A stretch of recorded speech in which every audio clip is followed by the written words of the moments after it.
What do you see as some of the biggest mistakes that founders and teams make, and then maybe even specifically when it comes to product? Yeah, I think the biggest mistake really comes down to speed. And so when people think about a startup moves quickly, they're actually conflating two things, right? Startups don't move faster than big companies. Big companies have thousands of people, they have millions or billions of dollars. They can move really, really fast. So bigger companies always have a velocity advantage versus smaller companies.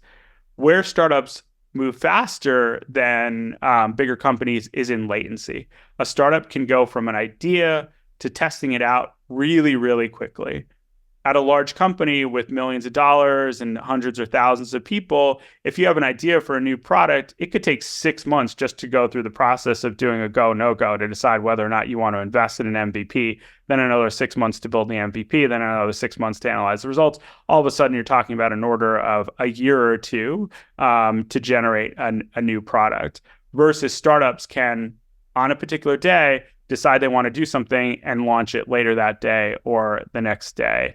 And so latency, not velocity, is your advantage as a startup. And if you can really speed up that learning loop by decreasing the latency between when you have an idea and when you start to get some validation for that idea, you're going to significantly increase your odds of succeeding as any type of business, but particularly in terms of marketplaces where you have so many other factors for